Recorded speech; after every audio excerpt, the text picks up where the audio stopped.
straight from TeenBitcoin, broadcasting from once again Hue Hin, Thailand. I hope you're all doing well.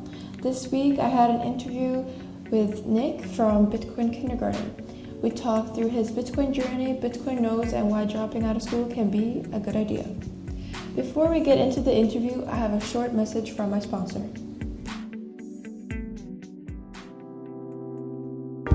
Today, it's starting to seem like our society has come to a screeching halt. A world once booming with innovation, economic promise, and abundance has suddenly become one filled with materialism, division, and greed. It seems as though only a select few get to decide what is best for us anymore, and that only they get to reap the benefits. Luckily, there is hope, a revolution for the modern era, and it requires not a heartbeat out of rhythm, not a vocal cord strained, and not a fist thrown or a bullet fired. It challenges the entire system altogether. We believe that we can empower the individual again by moving to a system of money unlike anything we have ever seen before.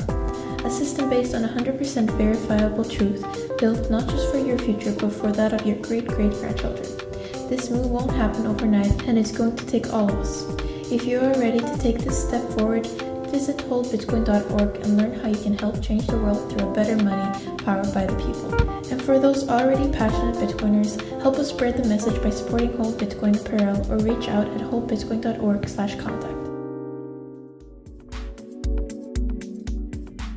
So why don't you firstly just tell us a little bit about yourself and your journey into Bitcoin? Sure. So my name's Nick. Thank you again for having me on. I love coming on people's podcasts and just talking about Bitcoin and getting to meet new people. So this is awesome. But my Bitcoin journey started back in 2017, and I had never heard of the word Bitcoin, like crypto, blockchain, or anything, until the very first day I heard about it. And I think it was October or November 2017.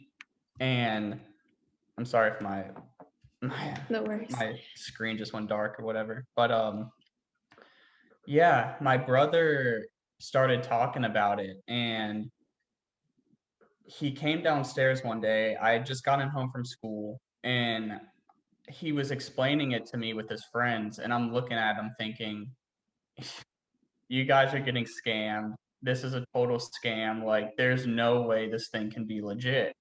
And I was thinking to myself, well, this is clearly a Ponzi scheme, but if everyone else is making money off of it, I might as I might as well. So I downloaded Cash App, not Cash App, Coinbase, and I bought my first like $50 worth of Bitcoin.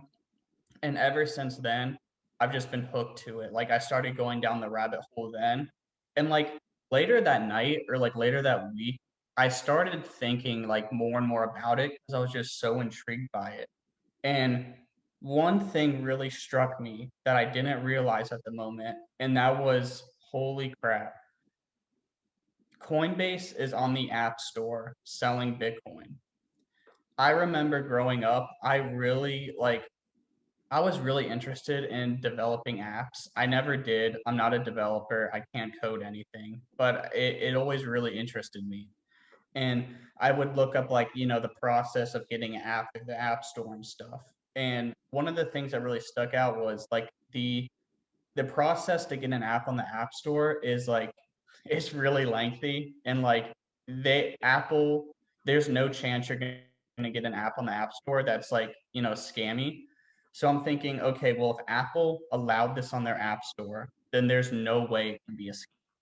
So I that got me even more excited, and I started going down the rabbit hole even more just after that. And going down the rabbit hole has been quite the journey. I went through sort of a shitcoin phase a little bit, and then I met the maximalists, and I snapped out of it. Shout out to Psychedelico Barto for helping me get through that. But ever since then, I've just been like, my lifestyle has completely changed from when I was in high school and I found it to where I am now.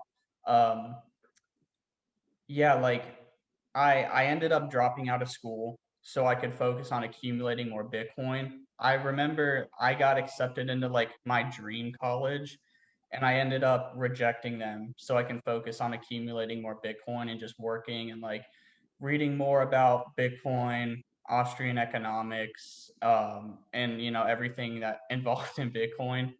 And I don't regret it at all. It's been one of the best decisions of my life. It's totally changed my life. After a while of doing that, just about like a year and a half of working a normal job. I used to work at a physical therapy clinic because that's what I thought I wanted to do. And I quickly found out that I don't want to do that and I want to do stuff in Bitcoin. But so we come to this point where COVID happens, and like a couple months into COVID, I get laid off from my job. School is all online, and I'm thinking like I wasn't living with my parents. I was living in my hometown. My parents had already moved, and I'm thinking, man, like I don't have a job. I don't want to be here anymore. So school's all online. So I actually ended up moving back in with my parents for a few months, and that's where everything like really changed. I was interning at the time for Marty Bent. He's the host of Tales from the Crypt, and I interned for him for about like 6 or 7 months. And during that internship, I I was every Friday during quarantine, I would hop on a Dirtbag Friday. If you don't know what that is, it's like a Zoom meeting, a weekly Friday Zoom meeting. It actually still goes on. Alice Lacrosse hosts it. And it was just a meetup for like Bitcoiners to talk and chat with each other during quarantine because like people couldn't go out. And I would be in that literally every single week. It was so much fun. Like me and like some of the other people our age were in it, and like we would just talk about Bitcoin for like I don't even know how many hours. Like we were in there so long. But one night it changed my life because one person was in there, and that person's CK Snarks on Twitter. And long story short, he is now my boss. He was in there and he recruited me to Bitcoin Magazine from that Zoom meeting. So now I'm interning for Marty. I'm working for Bitcoin Magazine. Well, interning at the time for Bitcoin Magazine. After a while of interning remote from my parents' house, I stopped interning for Marty and I focused full time on Bitcoin Magazine. And then I went to Dallas, Texas for BitBlock Boom and had such a good time. I met so many of my Twitter friends in person, hung out all weekend, ate a lot of good food, just talked Bitcoin and just all this other stuff, and like got to know a lot of people on like a more personal level. And it was really nice because it's like you're talking to these people on Twitter for years and years and years. You finally get to meet them in person and you just like you get a whole different perspective on people. And I think that's really important to have. And like I genuinely consider a lot of these people like my friends now. Like, I mean, like Joe Rogers, for example, like I love that man. And I've met him and his wife like 3 or 4 or 5 times now. Like I fucking love him. And I can't wait to meet so many more of my Bitcoin friends. But the week I the week that BitBlock Boom ended, I actually went back to my home in Virginia, packed up my car, and then drove and moved to Tennessee so I could be at the Bitcoin Magazine office. So now that was kind of like the more spontaneous things I've done. So I just packed up my car and moved to Tennessee, and now I'm here in Tennessee and I'm working for Bitcoin Magazine. Wow, that is a very interesting journey. At one point, you were talking about how your brother got into Bitcoin. Does he still work with that now? So my brother, it's funny because my brother got into Bitcoin before me, and this was around like maybe $6,000 when he told me he was into Bitcoin. I have no idea what price he got into Bitcoin, but he's no longer into Bitcoin. He's kind of like the person who was just in it, like chasing the gains. And I mean, everyone was in 2017, but like when the market went back down, he just completely was like, okay, when Bitcoin's going up, it's the greatest thing ever. But when it's going back down, it's all of a sudden it's just a scam. It's like he didn't research into why Bitcoin is important, why you should own it. he was just, buying it on Coinbase and holding it and hoping to sell it for a higher price. So I've tried to get him back into Bitcoin multiple times. I've trolled him a lot on Twitter and like even in person, like he was telling me all about how Bitcoin's like never gonna go past $20,000 again, and then like less than a year later, it rips to like 64,000. So yeah, I'm trying really hard to get him into Bitcoin. My whole family, I'm trying to get into Bitcoin. My mom's on a weekly DCA and she holds her own keys, so I'm actually really happy with that. My dad, on the other hand, he's going to be a lot harder to get into Bitcoin. My brother, I think, will eventually get back in, but it won't be till like maybe $500,000, like something so high that like he literally has to get in. And you also said that you were into some like shit coins before. Mhm. Which were some of the currencies that you invested in? So one of them, I held a little bit of Ethereum and I never understood it. Like it was just really confusing to me. And it still is now, you know. And Ethereum was like one of those things that it was like it was so complicated. I was like, okay, I can buy now and learn about it later. People are calling it like the world supercomputer. People are calling it this and that and whatever.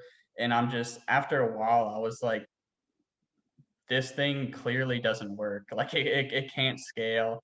Like the devs just, don't seem to be the brightest. Vitalik seems like a huge attack vector. He seems like a huge threat to the network. And like over the years, he's proved that he is. And after a while, I dumped my Ethereum just because like it wasn't really what I wanted. Like after a while of learning more about Bitcoin and like cryptocurrency in general, one of the things I realized was like I just want sound money and that's all I want. Like I'm not really interested in like all the other, technology going on. Like all I want for me, because like I'm a young dude and I want a lot of stuff in my future. I want a nice house. I want a lot of land. I want a nice car, and that's very expensive to have. Like I need to start from a young age, like accumulating wealth if I'm going to want to afford that, plus a lifestyle I'm going to want. So like I'm just like laser eyes focused on like accumulating wealth and that's all I want. So I see like a lot of these altcoins as just like getting in my way. Because like I'm not really interested in some of the tech like Ethereum. So I dumped Ethereum and at one point I was only holding like Litecoin and Bitcoin just because I fell for the narrative of um like Litecoin is the silver to Bitcoin's gold. It sounds really smart and it like sucks you in. And after a while, I really believed that. But as I started reading more like Austrian economics, like Mises, I started to learn like I read the Theory of Money and Credit by Mises. It's a pretty hefty book and it's hard to sit through. But like that whole book explain to me like why money gravitates towards one medium of exchange and one store of value and one unit of account. So it's like money is like this winner take all system. And I didn't know anything about that when I first got in because, when you're in school, they don't teach you about money. They don't teach you about finances. Like the only like financial education I had when I was young was other than my dad like just telling me to save money and put it in the bank. I remember my junior year of high school, we had to take a class and like this class is mandatory to graduate. I don't remember the name of the class, but I remember all that we did was like we had to play this computer simulation every single class, and in the simulation like the video game The Sims? It's kind of like Yeah. that. Like you have your own character and you have to go through life and you have to get a job and you have to go to work and you have to buy a car and get an apartment or a house. That was literally the game and that's like the only like financial education they gave you because they were trying to like prepare you for life. But like the problem is like one semester of that class isn't going to teach you everything you need to know for life. Also, everyone cheated on that. Like the answers were all on Google, and literally everyone would just look it up. complete like the whole class in like 5 minutes and then just like talk for the rest of class or like do whatever we wanted. So it wasn't really beneficial at all. Um, but yeah, at one point I was really into like some low market cap coins. Like I remember when I graduated high school, I was like, I want to be a millionaire by the time I am supposed to graduate college, which is May of next year, May 2022, because I graduated high school in 2018. So my thought process was like, I'm gonna buy like a bunch of low cap altcoins and just hopefully they moon and just ride it up. And I found out very quickly that that's not the best investment strategy. And I quickly stopped that, and I've just been Bitcoin only. And ever since I've been Bitcoin only, I've just been like, I feel like that's when I really fell down that rabbit hole, and I really got started on like my education because I remember someone tweeted something that it really stuck with me, and it really made a lot of sense because getting into this space, it can be very, very confusing. There's so much going on. There's so many noise. There's so many people with, you know, loads of different opinions who are trying to like persuade you what to do with your money. And someone said something like, you should learn how Bitcoin works before you learn like any other coin, like just to make it easy, like, focus in on one thing, don't have your mind like all over the place. And I was like, you know what, that makes sense. Let me try that.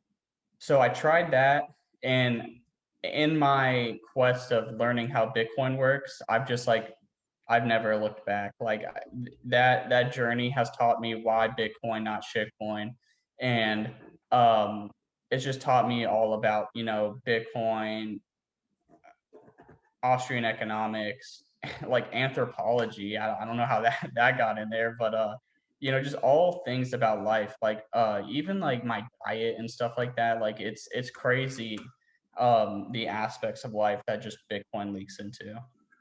And do you now work with Bitcoin full time, or do you also have a fiat job? So I work for Bitcoin Magazine full time. When I got laid off from my job earlier, I want to say in March 2020 from COVID.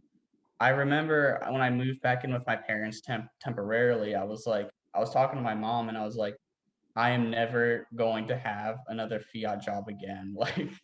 Like I liked working for the physical therapy clinic. That wasn't my first job.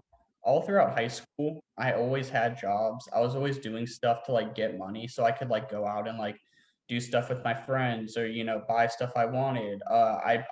I was really into soccer growing up. I played on a really competitive travel team. One thing I was really into is super expensive cleats. Like I would be paying like $300 for a pair of cleats, and like I just really liked it. And like obviously it would have been better to buy Bitcoin with it, but I really enjoyed it at the time, so I don't consider it like a waste of money or like anything I regret. But yeah. So I one thing I learned about like working a fiat job is like I really don't like it. Like I've worked at pools, I've worked at retail stores, I've done like a load of stuff. Like I used to do like odd jobs. Like I would mow lawns, I would shovel snow, I would rake leaves, I would babysit, I would dog sit. I would do all that sort of stuff throughout high school and middle school just to like make money so I could have money to do stuff. But after graduating high school and working at the physical therapy clinic, that kind of like confirmed my like idea of like I really don't like working for like stuff I'm not like super passionate about. And the only stuff I was super passionate about at the time was soccer and Bitcoin. At the time I'm thinking like in high school I'm thinking like, man, I really want to get a job like doing something with soccer. Like there's one dude, like I grew up in the DMV, so in DC, Maryland, Virginia, and there's this one dude I really looked up to because I was super into soccer at the time, and this dude had a job where he would go around and he would just watch like our high school soccer games, and he would write about it on like his blog or whatever, or like for the company he worked for, and he would get paid for it. And I was just thinking that is the coolest freaking job in the world. Like, I mean, obviously, I would love to do that, like for professional teams, but I mean, like going to just watch people play sports and writing about it and getting paid for it, like that seems really freaking cool. And like, I I was always thinking like, man, like it would be really nice to have a job in something that you're super passionate about. Because when I was working at the physical therapy clinic, I was talking to some of the people, for the year and a half I worked there. And overall, literally, like everyone eventually told me, like, if you are not doing something you're super passionate about, like never go into a field of work that you're not super passionate about because you're probably gonna hate it. There's one dude who I kind of saw as like an older version of myself. He was like really sporty, like being outside a lot. We had the same views on a lot of stuff, and he went through undergrad, and then he went to graduate school, became a physical therapist. Like that's a lot of money, and that's like 8 years of school, right? That's a long time. And I remember I would talk to him and be like, "Do you regret doing what? Do you regret doing all of this, or do you like your job? Are you happy? Blah blah blah."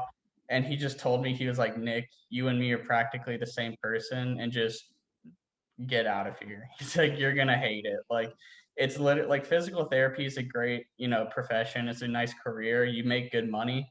But at the end of the day, the way I saw it is like you're just telling people what to do all day. Like you just stand around and like point at like and say like, do this stretch, do that stretch, let me massage you, let me do this, do this exercise, do that exercise. And you're inside all day. And it seems really boring. And when I got laid off from my job, I was talking to my mom like, I never want to go back to working at a pool. I never want to go back to working at a retail store. I never want to go back to working at a PT clinic. I want to do something in Bitcoin. Preferably I can work from home, or even better yet, I can work at an office full of Bitcoiners like I do right now. And I can like surround myself with more people who are like-minded like myself. I had no idea how I would do that. And to be honest, I thought I was going to have to go back to a fiat job until just like the opportunity came to work with Bitcoin Magazine. And I also had an opportunity to work with Swan Bitcoin. When I first started my internship with Marty, Brady from Swan Bitcoin also reached out to me and offered me an internship there, which I was super grateful for and still am. But I turned it down just because I was interning with Marty and I really wanted to work with him. I was in school and I was working a job. I was doing three things that took up, so much time, and I just couldn't add a fourth to it. So, so yeah, when I got the opportunity to work with Bitcoin Magazine, I jumped right on it, and I highly suggest to you and any other young person listening to this, if any opportunity like this pops up, please take it. Just pounce on it, see where it goes. And a lot of these opportunities probably won't be here too long just because Bitcoin's going to rip in price. Everyone's getting into Bitcoin.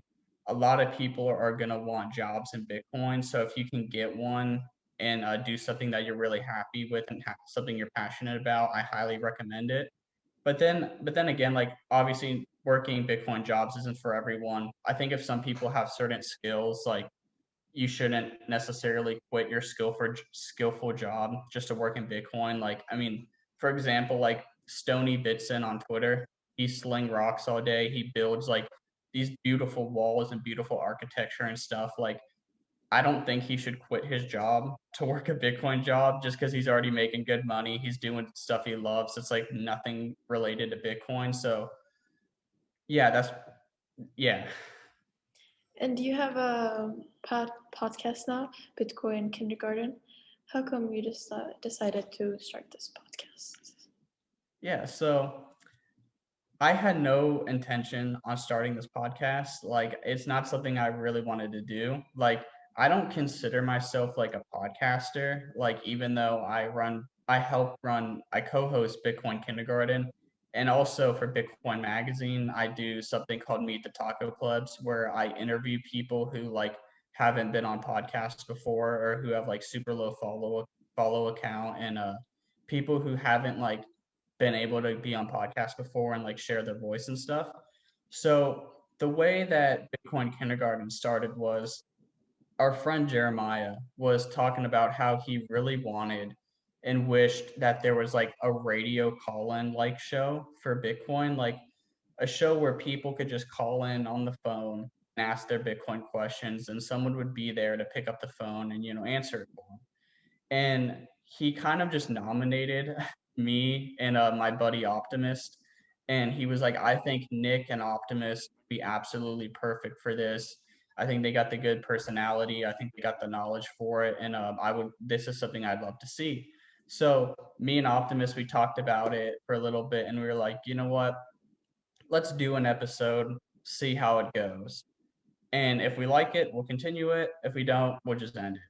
So we did one episode and it actually did pretty well. The one thing that was difficult though, and we found this like a few weeks into the show, was like it's really hard to get people to call in or like get on our Discord to hop in and ask questions. Like when noobs are getting into Bitcoin, like it's literally the perfect platform for them to get into Bitcoin and ask any questions they want. But it's really difficult to find them and get them into Bitcoin.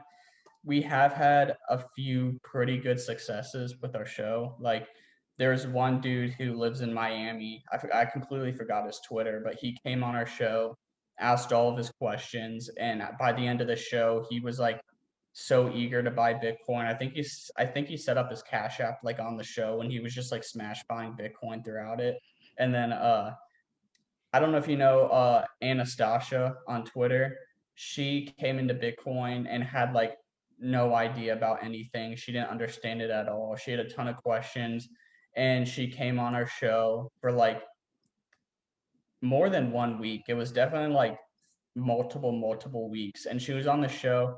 She would just come in, ask all her questions about anything that was on her mind. And now she has like a pretty good understanding of Bitcoin, and she grasps it pretty well. And like she's like a toxic maximalist. I consider her like a pretty big Bitcoin kindergarten success. Like, and there's a bunch of others who just came and gone on the show who have came in, asked a bunch of questions, and learned a lot. The format of the show has changed up like a lot. We used to do like interviews where we would just interview people about Bitcoin, and then we would do, like the call-in shows type style, like where people would come on and just ask a bunch of questions. And now what we do is like it's more of like we do two recordings in one night. So like the first recording is like like an educational presentation. So like this week our buddy Nate will be coming on and talking about the Lightning Network. We've had people come on and talk about taxes. We've had people come on, and Denver Bitcoin was on a few weeks ago, just like clearing up all the energy and mining FUD and stuff like that. So we've got some like pretty good educational content on there. I know if I write like a good article for Bitcoin Magazine, I'll turn it into a presentation and present it on there. And then after that, we end the recording and we start up a new recording, and it's pretty much just like it's kind of like a mini like rabbit hole recap. It's just like we just talk about like the Bitcoin news for the week and what's going on. And the one thing that differentiates us from like every other podcast is like we have a live audience. So we've kind of built up a following there, and we have like 20 to 30 people who show up every single week. And like throughout the presentation, they're super quiet. They just mute themselves, and they just listen and watch. And then at the end of the presentation, they unmute themselves, they talk, they ask questions, and like they actually engage with us in the podcast. And then throughout Teachers Lounge, like everyone unmutes themselves and everyone just joins in on the conversation. So it's like a huge conversation of like 20 to 30 Bitcoiners for just like an hour and a half every week. So like it's a pretty good experience. I really enjoy it. It's really nice. Last week we had on two people who don't really go on podcasts, Ayi Dieter Bob and Pirate Beach Bum.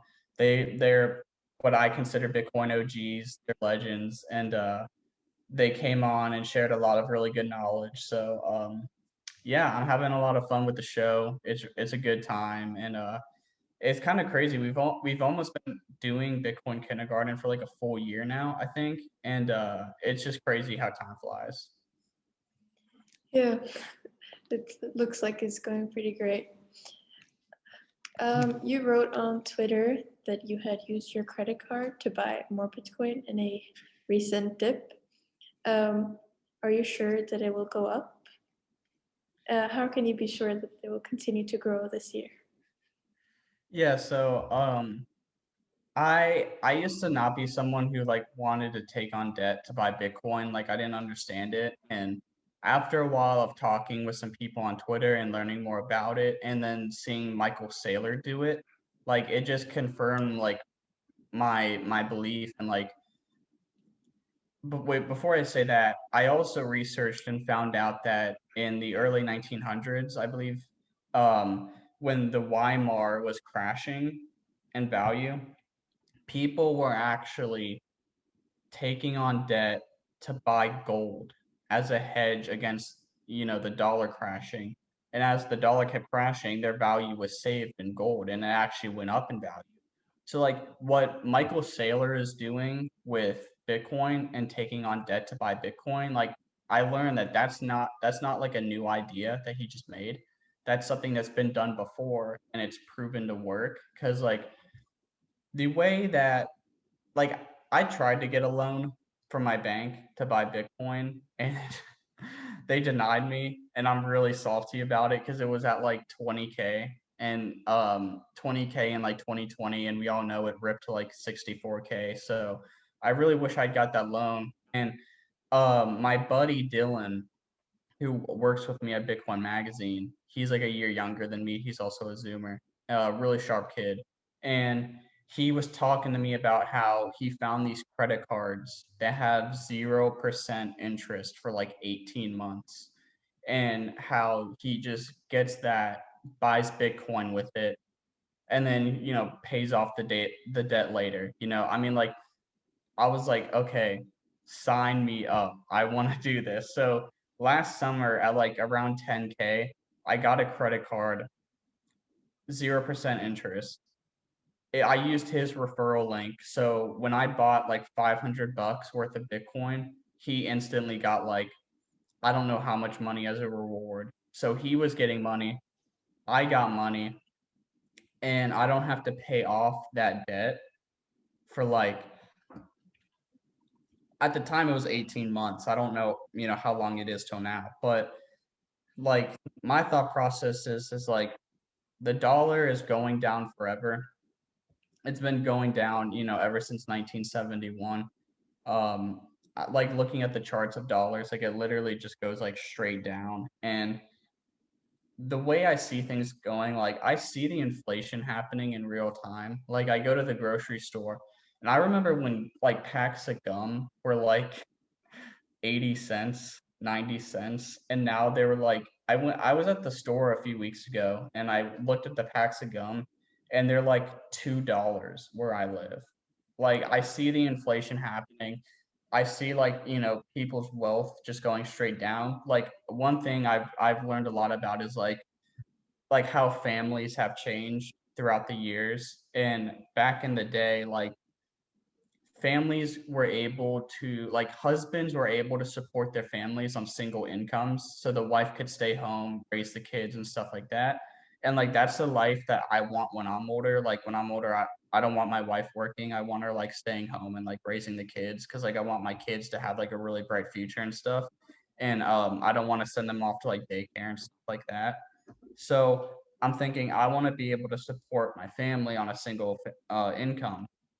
I don't want to have, a dual family income. My parents had a dual family income. There's a lot of benefits, but also a lot of, benefits and a lot of cons to it. But yeah, like I see people just slowly and slowly losing their wealth throughout the years through inflation. Like they're not even doing anything wrong. They're just saving their money. And they're saving their money in a money that constantly is, being printed. And I mean, like in the past year, like I don't know the exact number now, but it's like in the past, in 2020 alone, they printed like 33% of dollars that have like ever been created ever, and that's like a huge red flag. Like, especially after learning about the rye stones on the island of Yap and the glass beads in Africa, like you learn that if a money can be printed, it will absolutely be printed by anyone who has power to. And the people who are holding money that isn't hard like that, they're eventually, who knows when it's going to happen, but it's going to result in wealth evaporation. And that's one thing I really don't like. I mean, obviously, like everyone doesn't like that, but it's like the way I see it is like I'm a pretty responsible person. And if I mess up in life and I do something wrong, I can take the blame for that. And I can like man up enough and say, like, I did something wrong. I deserve to face the consequences of it. But if someone else does something to me that causes, something bad in my life that I have no control over, that's something that like really, really pisses me off just because I don't have control over it. And I don't think anyone should ever have a say in how my life is lived or, how, like, I don't think anyone outside of my family should be able to affect my life like that. And it's a big problem to me when someone else is in control of the money and I have to rely on them to not print a lot of money and to not evaporate my wealth out of just like that. And I have to trust them to treat me well because I'm living under their system. I'm living under their monetary system. I gotta play by their rules. I gotta use their payment infrastructure, their banking infrastructure, etc. So what Bitcoin does for me is like it really allows me just to like take an even harder grip on my own life and really allow me to like dictate where I want my life to go. Because when you're saving in a money that isn't constantly devaluing, it changes your perspective on like literally everything. Now I can save money. I don't have to invest it. Bitcoin is constantly going up because of the 21 million hard cap. People buying it up constantly. Like everyone, like you're in a race versus every single person and entity in the world to accumulate as much as the 21 million as you possibly can. So there's super high demand for Bitcoin. There's just there's a lot of utility in Bitcoin. There's a lot of use cases in Bitcoin. Everyone wants it. The market is clearly demanding it. It's going up, tremendously. It's going up like I think Saylor said like on average like 200% a year. Like, that's insane. Like, and that's also one of the reasons why I dropped out of school because it was like I like this is something that's like screaming to me like you have to pay attention to me right now. Like you cannot wait to get into this. Like I would be in a very bad position if when I found Bitcoin in high school, I had just waited to buy it till I graduated college because I wasn't supposed to graduate college until like around May 2020, 2022. So it's like I mean, it's already 64,000 right now. Who knows what it's going to be next year? And um, allowing me to save my money, eh, my allowing me to save my wealth in a money where I don't have to invest it, I don't have to take on risk, I don't have to do any of that. I can just hold the money and sit on it. And this is something that goes up on average 200% a year. That gives me so many options in life. I can now travel and I can move to places that treat me best. I can now save up and purchase things that I want to make my life better, whether it be an apartment or a house or a car or whatever. It gives me the option to retire early. So, like, let's say, like, I plan personally on retiring by the time I'm 30. And when I mean that, I'm probably not gonna stop working, but I'm just gonna work on like stuff I love for myself. But like having the option to do that is like really exciting. Like I don't want to work until I'm 40, till I'm 50, till I'm 60, till I'm 70. I've seen people who do, and they seem like they really don't enjoy life that much. Like it really seems like they would want to like not work that long. And I mean, like, obviously no one wants to work. No one wants, you know, do all that stuff for especially that long. Everyone kind of just wants to like have fun and, be with their friends and family and like go out and do stuff. But it's like, that's what I want. And money that is the hardest money in the world. It's censorship resistant, it's divisible, it's extremely portable, it's super scarce, has all the properties of money, and it's going up like 200% a year. Like that's very, very appealing to me for someone who wants like a lot out of life. Like I know like as inflation happens, the dollar's crashing and the prices of goods and services are going up, like you're kind of getting double screwed over. And Bitcoin just allows, like, when you're getting double screwed over by the inflation of prices and assets and services going up, and then the dollar's going down, Bitcoin just completely outperforms all of that. And it really allows you to do whatever you want in life, it allows you to buy whatever you want, go places, do things you've never done before, and yeah. And I had read your article uh, that Bitcoin will make you rich, not attending university, where you had suggested that students should, instead of paying for university, invest into Bitcoin. So, what do you then suggest the students should do in their meantime? So I think it's like different for everyone. Like I'm none of this is financial advice. Like I don't want people to make like bad decisions and then blame me for it. But like that's just my perspective. And it's like the way I see it is like when you go to college, like what's the best thing about college? It's the social scene. Like no, I swear like no one actually goes there to like get educated. Like if you wanted to go learn something, it's like you go to the library, or you go out and you learn something at an internship or a job. Like so I was talking with some of my mentors and they were telling me like, that's a pretty expensive social scene. Like, and you could be buying Bitcoin with all that money. And, like I was just saying a few minutes ago, like this is something that is like screaming at you, like, hey, pay attention to me now. You can't afford to miss out on me. And I'm really glad I got in when I did and chose to purchase Bitcoin instead because it's paid off, ROI, from a financial perspective, it's paid off tremendously. And I just put it into perspective of like, if you were to like everything's about opportunity cost in my opinion. Like there's always an opportunity cost in like literally whatever you do. And I I don't think a lot of kids our age realize that they could be much, much better off financially if they just put their money into Bitcoin instead of going to college.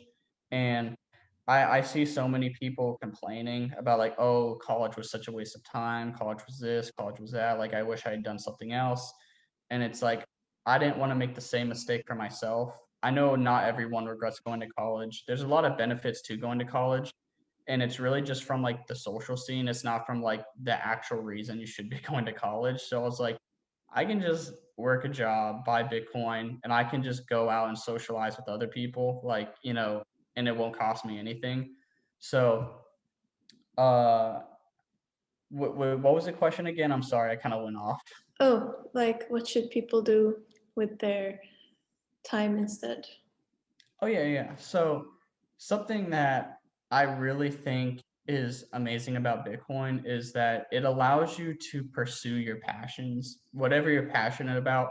I mean, with Bitcoin, like literally anything is possible. I remember Mandrick on Twitter tweeting about how he was cleaning toilets for Bitcoin, and he ended up, because he was saving in an amazing savings technology that is Bitcoin, he was able to clean toilets and do other stuff for a living. I mean, I'm not saying he was super passionate about that, but cleaning toilets isn't the best job in the world, but he was still able to do that for Bitcoin and be very, very financially well off. And I think if a lot of people realize like all they have to do in life, like I feel like a lot of people overcomplicate it. From what I've seen and what I've experienced, all you have to do in life is either work a fiat job so you can accumulate Bitcoin, and then in your free time, you can pursue whatever you're passionate about. And that, that varies and it applies to different people. But like, I remember after school, like when I was in college, I was really interested in Bitcoin at the time. And a lot of the times I would leave campus because I didn't like going to the school library to do my work. It was just like way too noisy. And it's just not what you'd expect from a library, but all the kids in there would just talk and talk and talk, and it was really annoying. So I would go to my local town public library, and I would do all my work. I would study for tests, whatever, and I would always like rush through it just so I could research about Bitcoin the rest of the day until I had to go to work, and I would just learn about Bitcoin and everything that Austrian economics and all that other stuff that I was super into, and that's something I was really passionate about. I pursued it and accumulated Bitcoin, and that's what like Bitcoin just allows you to pursue whatever you're passionate about. I'm still also really passionate about soccer. I love soccer. I love watching it. I love playing it. I'm joining an adult league with some of my friends here in Tennessee this summer, and I'm super excited for that. I can't wait to be out and just playing again. I never miss a Man United game on TV. I watch them all the time. And that's something that gives me more freedom. Like Bitcoin allows me to work a job, accumulate Bitcoin, save my wealth. Like I could be out playing a game of soccer with my friends and Bitcoin could pump and I can make like 1,000, 10,000, hundreds of thousands of dollars. Like it's that making money while you're doing other stuff that's so important in building wealth that like I think that if you're a young kid and you really want to do well in life, and I'm not even saying like you have to be like a billionaire, like hundreds of millions of dollars, or like if you just want like a nice life, I think just follow your passions. It'll make you really, really happy. Accumulate Bitcoin, save in the best money. Because when you go to college, what you go for is the degree. And a lot of people say they go for the education, but I always have trouble like, justifying that because a lot of people pay tens of thousands to hundreds of thousands of dollars for an education when they could just Google search everything for free. Like they have a phone, they have a computer. A lot of the courses online, I think, especially from people who like really specialize in a certain area or a certain job, I think that they will teach you a lot of stuff that you can't learn in college from a professor and like just on the job stuff, like some more specific details about the job that professors just won't teach you in college. So I think that to get going to college to get a degree, I think it's way overpriced for most degrees. I think a lot of people go to college and justify it by saying like I've seen people go to college to get like really crappy degrees and like even I think deep down they know it's a really bad degree that they shouldn't be getting, and they justify it by saying, well, not all degrees are bad. Being a doctor isn't bad at all. It's like, well, yeah, I agree with you, but you're not going to be a doctor. You're going for like a liberal arts degree or something like that. Like, and I don't know. That's just something I've seen. I've seen people justify them going to college for a bad reason because other people go to college for good reasons. And um, I just think a lot of people. I don't think everyone should go to college. I think a lot of people would be a lot better off if they just followed their passions, built something in their life that they were really happy with and they really wanted to pursue and like leave a legacy behind or just have fun. Like working should be fun. You should go to work and you should love what you do. You should not go to work and dread going to work. Like I remember the last like half a year or something, I was working at the PT clinic. I would just be like, oh my God, I got to go to work again today. Like, I really don't want to go in. I don't want to see the people. I don't want to do the work, and all that stuff. And I was like, this if I continue down this path, it's gonna be really bad for like my mental health. Like I'm not gonna be happy. It's gonna cause me to get irritated at other stuff that I shouldn't get irritated at. So yeah, just focus on whatever you're passionate about, buy Bitcoin, and I think you'll live a very good life. Yeah, and like speaking about the whole social scene in college, many people say that they found like their best friends and some of their best friends in college. Does it not attending college make finding friendships and relationships more difficult? Because as I understand, you have left college with some of your other Bitcoin friends, and I bet that makes it a lot easier. But I think many people cannot have that same situation. Yeah, I think I'm in a really lucky situation. I remember my freshman year of college when I was in school. It was a pretty bad time for me. Like all my friends had moved away to college, and I'd stayed to go to college in my hometown, and I was working a job. I didn't really have much time to like get out and socialize. That all changed like as I got further and further into Bitcoin, and especially now, like living in Tennessee, I'm really lucky because I actually live like a mile away from one college, and then I live like 2 or 3 miles away from another college. So I live in a pretty big college town, and there are so many kids my age here. Like I drive around the block of my apartment, and there's like a park of kids always there. They're playing volleyball. They're talking. They're just walking around doing stuff, and it's super easy for me to just go out there and make new friends and just talk to those people. Going to the bars around town, like I've met some really cool people. Um, like I said a few minutes ago, I'm a huge Man United fan. Love Man United. I joined this Man United supporters group here in Tennessee. I go there every single weekend to watch the games, and I met a really cool group of guys that I go there every single weekend.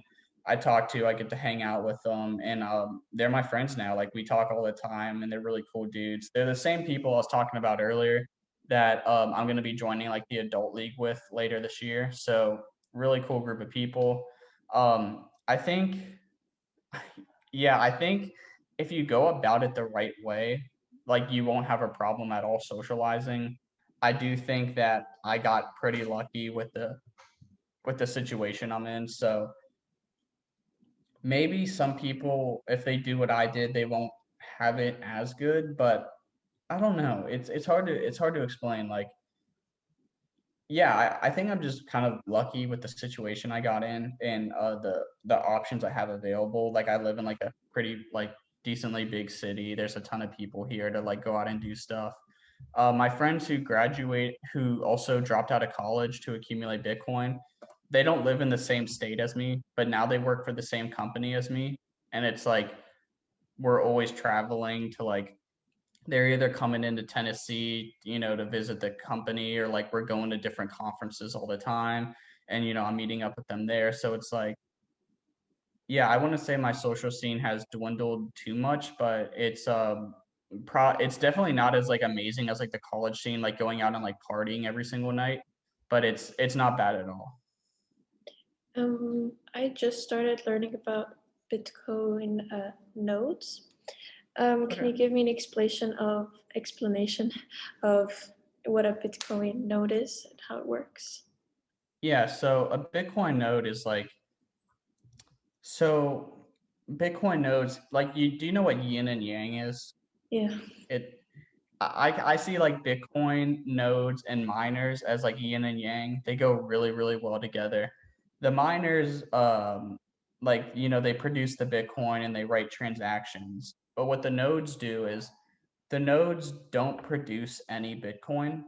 They're super cheap to set up. Like anyone can set up a node in their house. It takes like it's not that expensive to do. I don't know. I don't remember how much. Maybe like $100, but super easy. You download the entire history of every single Bitcoin transaction that's ever happened to it because Bitcoin's a public ledger. So the node is like your own personal at home copy of the Bitcoin ledger. So your node will be validating transactions. So the rules of Bitcoin, like the consensus rules and all the other stuff, that is set forth by the nodes.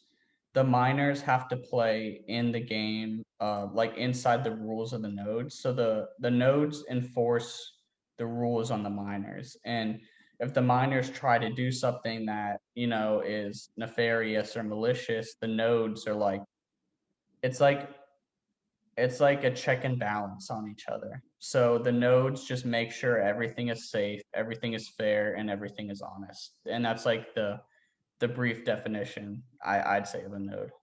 Do you own a node? I do own a node. I built one. I broke it somehow. I don't know how I did it, but I broke it, and then I got another one. So yeah. And many people in Bitcoin are quite scared of, careful with their privacy. What do you think of privacy and how do you store your Bitcoins? So I don't I'm not like super into the privacy realm. Like I know other people like my buddy Matt Odell is super into it. I know like the people at Wasabi and Samurai are into it. I personally don't coin join. I don't go through all that. I don't think after talking with some Bitcoiners, like I don't think economic activity is private. Like I think that it's good to have these privacy people and it's good to promote privacy, but I don't I'm not gonna virtue signal about it. I'm not gonna like LARP about it. Like personally, it's not one of my biggest concerns. Like I'm not constantly thinking about it. The way I see it is like if you want the best privacy, don't let anyone know you have Bitcoin. Like don't tell anyone you have Bitcoin. Try to buy from non KYC places like Bisq. Um, but yeah, honestly, I think that if you buy Bitcoin from a place with KYC, if you send it to an address, a brand new address over your node confirms it. You now have plausible deniability that if like the government came and asked you like, who owns this Bitcoin, you could say like, oh, I lost it. I don't have it anymore. And I'm not super into the whole privacy thing. Like when I'm older and I want to buy a house or a car with my Bitcoin, I'm going to have proof of income. So I'm going to have to show how I got that money. And I could always buy like a house or like a car if like a black market arised or like, I don't know what the options are going to be like in the future, but that's just the way I see it. I don't want to like do something now that screws myself over. I know like some people like Coinbase has contacted people saying like show us, hey, there's this Bitcoin transaction from 2 years ago. You were randomly selected. Show us and tell us what this transaction was for or else. And like people were like, I don't remember what that was for. How am I supposed to remember that? And then Coinbase shuts down their account. Like there's a lot of stuff that can go good with coin joining. There's a lot of stuff that can go bad with coin joining. I'm not an expert on it, so I personally just want to see how things play out in the future. In the future, if I do have to coin join, I can always coin join, but I don't want to make a mistake now that's going to negatively impact me in the future. Well, I have no more questions for today. So, is there anything else you want to say to my listeners? Yeah, thank you for having me on. I Of really course. enjoyed this. I think that I'm genuinely honestly impressed. You're what, 15 years old? Yeah. If you're 15 years old and you're having like these sorts of conversations, and I watched your interview with like Robert Breedlove, and I saw you did one with Third Gigi, like that's impressive. Like I think that you're on a good path, and that if you continue doing what you're doing, you're going to be very successful and knowledgeable in life. At 15 years old, I was not doing anything like this. I was out being an idiot with all my friends and, playing sports and just doing stupid stuff with my time. Not saying that sports is stupid, but you know what I mean? I was just being a kid. Like I I would have loved to have been doing something like this when I was your age. So yeah, I think you got a bright future. If you're listening to this and you're young, I think you should stack sats, follow your passions, always verify. Don't trust what people are saying. There's a lot of scammers out there. There's a lot of people who are trying to persuade you to think one way or the other. I think you should always do a lot of research into whatever decisions you want to make in life and truly pick whatever you think is best for yourself. Well, thank you, and thank you for talking to me today. I hope you have a good day. Thank you. You as well.